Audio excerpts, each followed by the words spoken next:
Okay. And did you ever tell Dad somebody else could be the father of the youngest two kids? Probably out of anger, argumentative. Boom. That's the reason why that he's asking for DNA. That's a legitimate reason to ask. Now just unmute yourself. Thank you. 19 on the docket calls 1515967, an original petition modification and confirmation of arrears filed by the state. Would the parties please raise their right hands? You do solemnly swear to tell the truth, the whole truth, and nothing but the truth, so help you God? Yes, ma'am. This courtroom is about to heat up. On one side, we have Kevin Russell, a father demanding DNA tests for his youngest two children. On the other, Ebony McDonald, the mother, pushing back against his doubts. Add in over $30,000 in child support debt, a teenager meeting her dad for the first time at 13, and a judge who refuses to tolerate games. This case has it all. Betrayal, money, mistrust, and a fight for parental rights. Stick around because the twist in this hearing will leave you speechless. You both can put your hands down, sir. Please state your first and last name. Kevin Russell. Ma'am, your first and last name. Ebony McDonald. Counsel for the state. Gabrielle George with the Office of Attorney General. Counsel for the state, you may proceed. Thank you, Judge. If I may first start with Mr. Russell regarding service. Mr. Russell, did you receive a copy of the state's petition from me via email this morning? Yes, ma'am. Yes, I did. Okay, and is it correct that you want to proceed with the DNA request today? Yes, ma'am.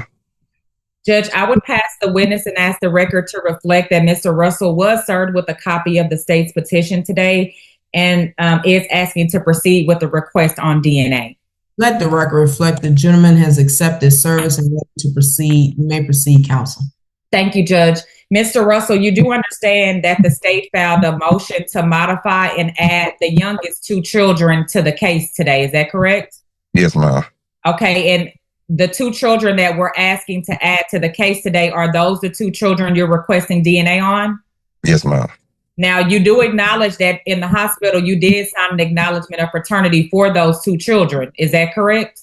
Yes, ma'am. So why are you now asking for DNA? Just due to the fact that it was numerous times, it was told that they might not be mine and stuff like that. It might be other guys and stuff. So, I still just want to make sure, if I'm going to be paying every month or whatever the case may be moving forward, I just want to make sure it's actually my kids and stuff like that. When Kevin admits he asked for DNA because mom herself once said the kids might not be his, everything changes. Words spoken in anger carry weight in court. That's why DNA tests are so critical. They remove the uncertainty and protect both sides. The judge's logic is clear. If doubt exists, it must be settled with science. What do you think? Should Kevin be cautious? Or is he just using doubt as an excuse to escape responsibility? Is mom the one that told you that the kids may not be yours, or was it someone else? It was mom. Okay. Judge, I'll pass the witness and briefly call Miss McDonald. Miss McDonald, did you hear father's testimony? Yes, ma'am, I did. Okay, and are you in agreement with his DNA request for the youngest two children? I don't agree. Okay. But I'm willing to do it, but I don't agree. You're willing to do it, but you don't agree to it? It's like I'm willing to do it with no problem, but I just feel the need of it is not sufficient enough for me. Okay. And did you ever tell Dad somebody else could be the father of the youngest two kids? Probably out of anger, argumentative. Boom. That's the reason why that he's asking for DNA. That's a legitimate reason to ask. Yes, ma'am, for sure. But till this day, I'll pass the witness, judge, and ask for a ruling as to Mr. Russell's DNA request today on the youngest two children the state is asking to add today. DNA is granted on the youngest two. We'll come back December the 10th, 2025 at 9 a.m. And there it is. The judge grants Kevin's request for DNA testing on the youngest two children. Notice how quickly she cuts through the noise. She even warns, say it in anger or not, he has to take it seriously. This ruling could reshape the future. If the DNA clears Kevin, he's locked into years of financial support. If not, he's free of those obligations. Either way, the test is a turning point in this case. The AG's office will get you guys set up. Yeah, when you say things in anger, people don't know if you're playing or for real. He got to take it as it's for real. We'll see. Right, I definitely understand, but can I say something, Your Honor? There's nothing else to say. My room. Now, Ms. George, do you need him to rejoin the breakout room? Yes, please. Yes, Okay. Judge. I'm gonna put dad in 1 and mom in 21. Okay.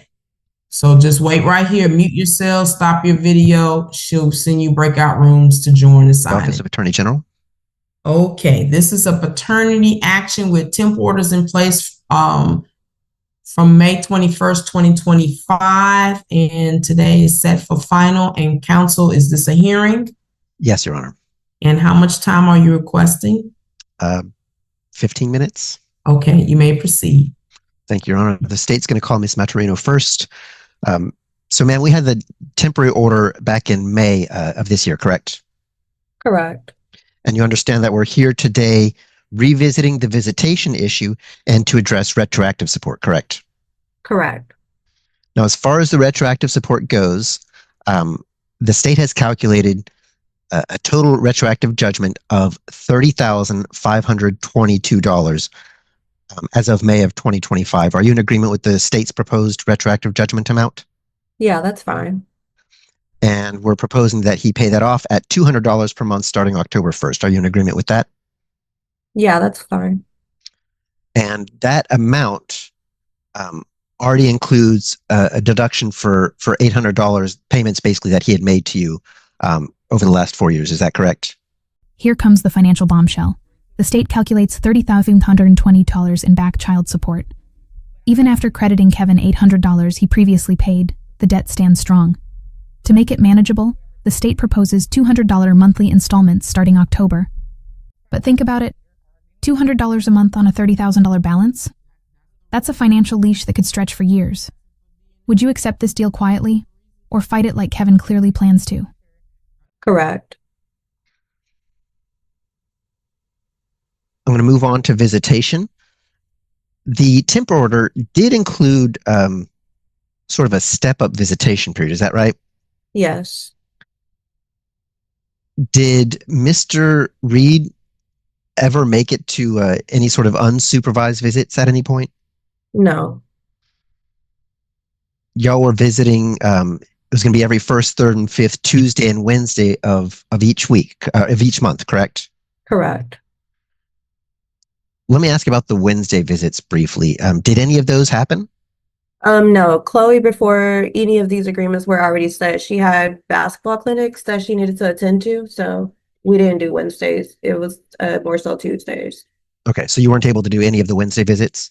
No. Did you try to reschedule any of those with Mr. Reed? Yes, we tried to see if there was any other days that worked better, but he voiced that he had a busy schedule, so that didn't work out. Okay. Now, you did do some of the Tuesday visits, correct? Correct. And you were supervising all of those visits? Correct.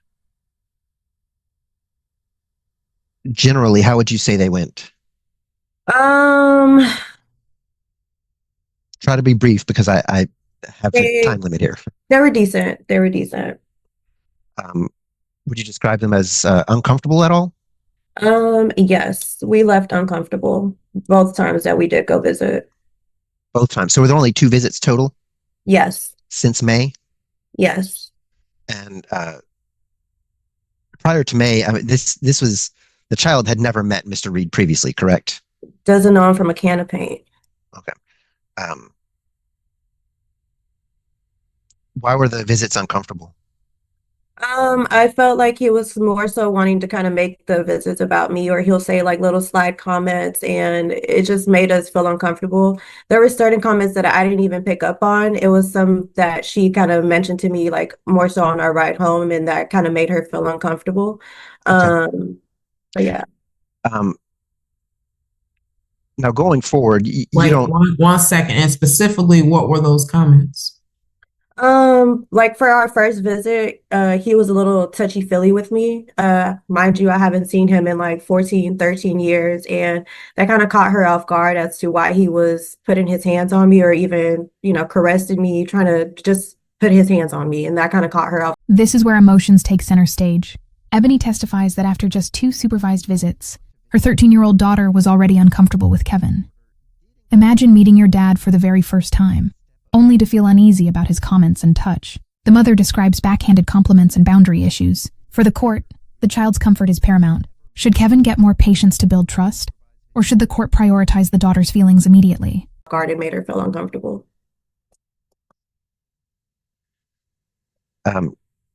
He wasn't violent or aggressive or threatening to you or the child, but correct? Correct. Anything else that made the child feel uncomfortable or you?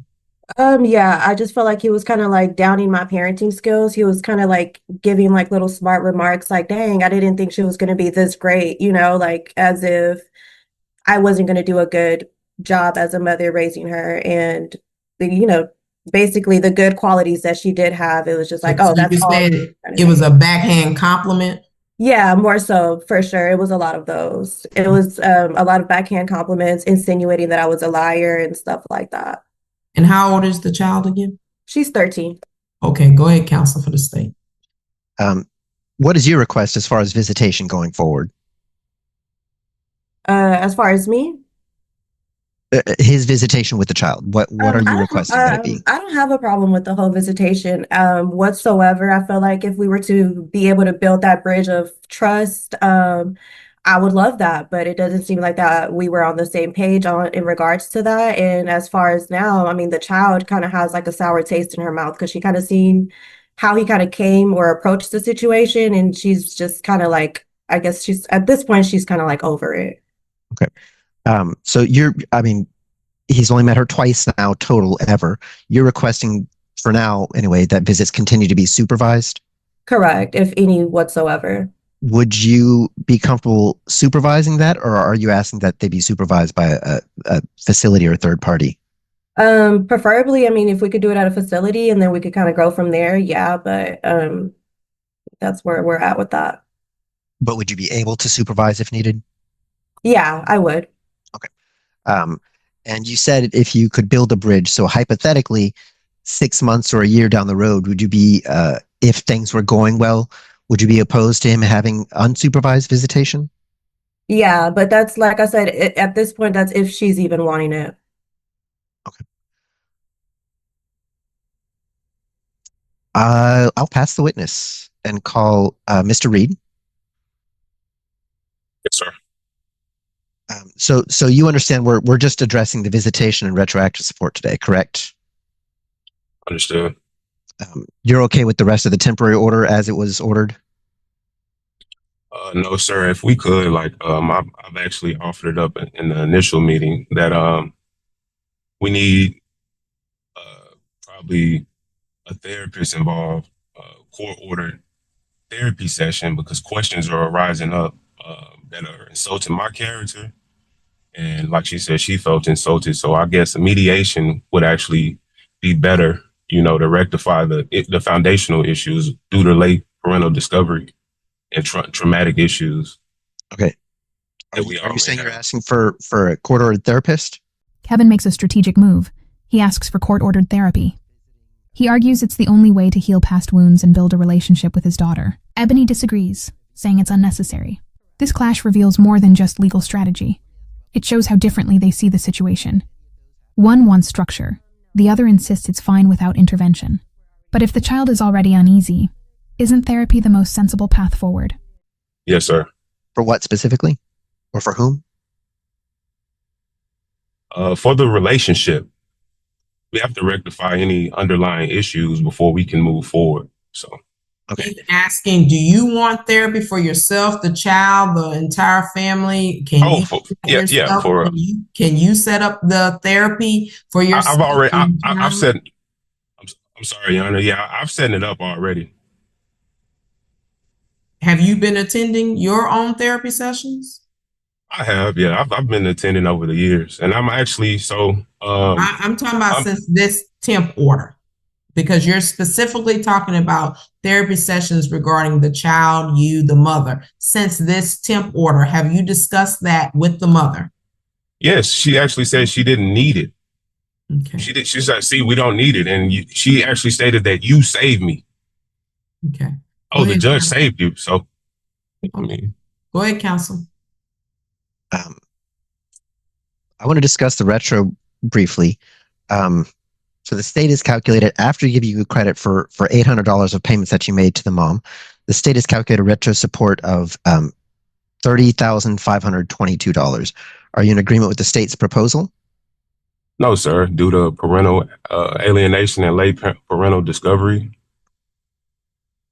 I am not.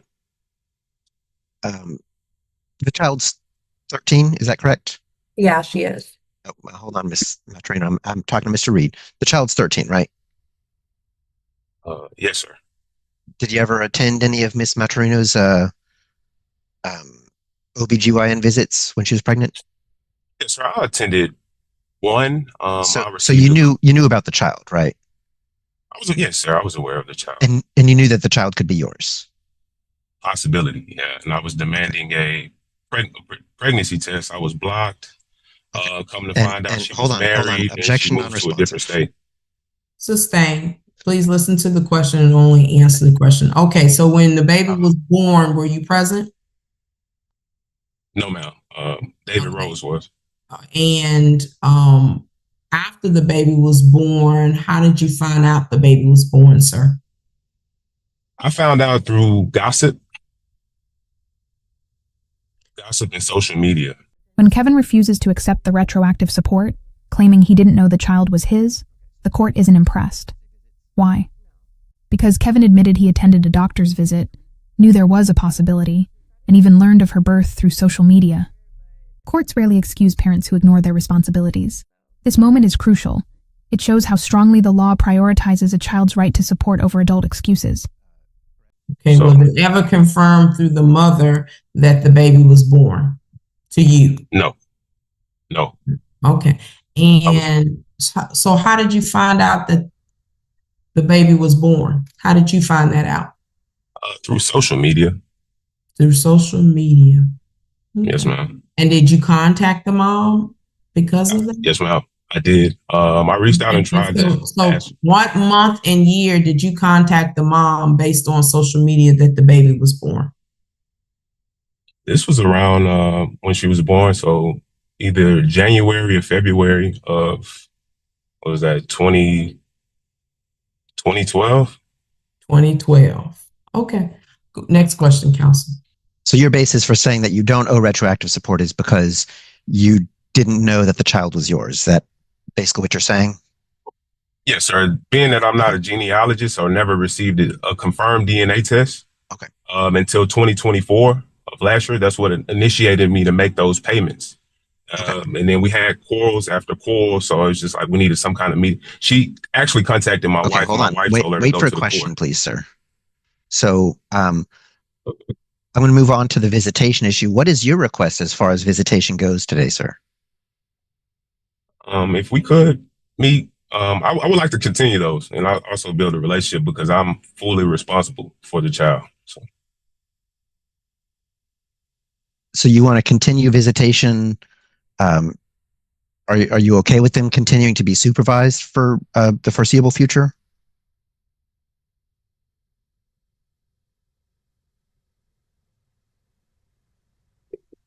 Like I said, is it possible to meet at a facility, like she requested at the therapy, with the therapist?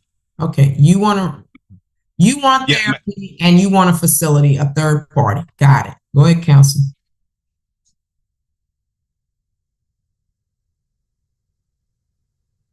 I'll pass the witness and defer to the court.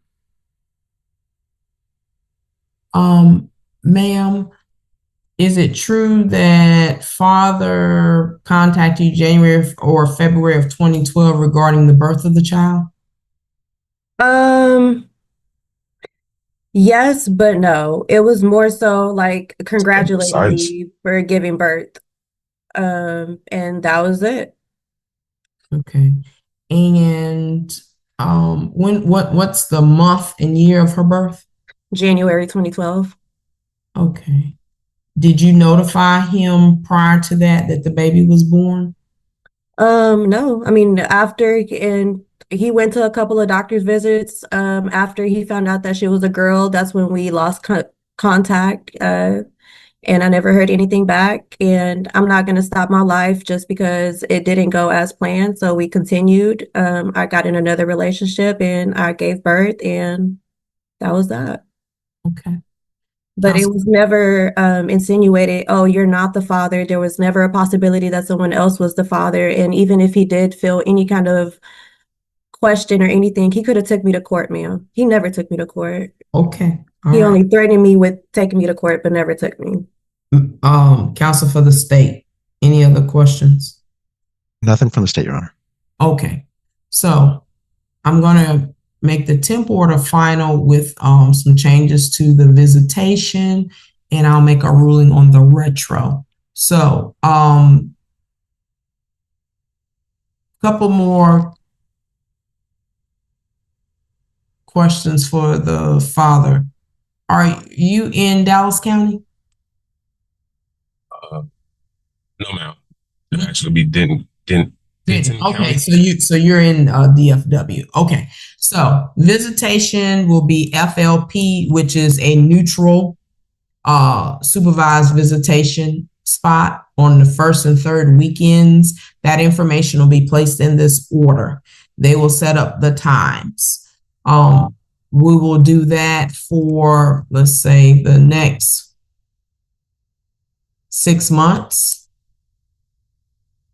And then there'll be a special possession order, first, third, and fifth, Saturdays and Sundays from 12 to 6 p.m. Your Honor. What? 1 second. Let me finish. I'm sorry. I actually work. I mean, I'm off on Sunday, Monday. Now it changed. So. Okay. Well, then it'll just be Sunday at this point. First, Yes, third, and fifth Sundays, 12 to 6 p.m. unsupervised. Now, in order to get to that stage, the FLP has to occur. If you fail to make those visitations, this doesn't go to the next step of unsupervised. So that would mean that's twice a month.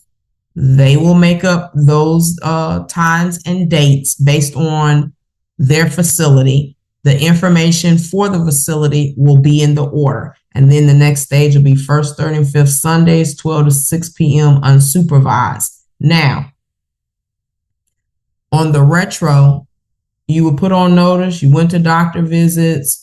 I am going to find that you owe retro child support of $30,522, payout $200 beginning October 1st, 2025. Court costs assessed to the gentleman 60 days from today's date. The judge delivers a decisive ruling. Kevin will start with supervised visits at a neutral facility. Only if he consistently shows up will he earn unsupervised Sundays with his daughter. Consistency is the key. Miss visits and he stays supervised. On money, the order is final.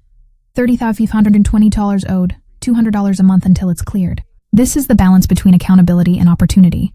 Pay what's owed, prove you're reliable, and slowly earn more time with your child. Now, if either one of you disagree with my ruling, you have the right to appeal my decision. You would have to file it yourself or hire your own private attorney. The Attorney General's office represents only the state of Texas and would not assist either of you. Unless a district court judge changes this order, this is the order of the court and it goes into effect immediately. You both will receive a copy of this order via your emails today. Counsel for the state, is there anything else that you need? No, Your Honor, I believe that's it. All right. I have a question. Okay, all questions you guys are going to be welcome to ask the AG. He can put you back in the breakout room. Just tap on your screen, look for 4 small squares, rejoin your breakout room. He'll meet you in there, and whatever questions you have, you can direct it to the Attorney General's office. And that closes the case. Kevin gets his DNA test, a strict payment plan for over $30,000 in child support, and limited supervised visits with the hope of more if he proves consistent. Ebony maintains her guard, protecting her daughter while cooperating with the court's orders. The judge, firm, fair, and focused on the child's best interests. What's your take? Was the outcome fair to both parents? Or do you think the judge leaned too heavily on one side? Let us know in the comments. And if you enjoyed this breakdown, hit that like button, share this video, and don't forget to subscribe for more shocking courtroom showdowns. Thank you All both. right, thank you, Judge.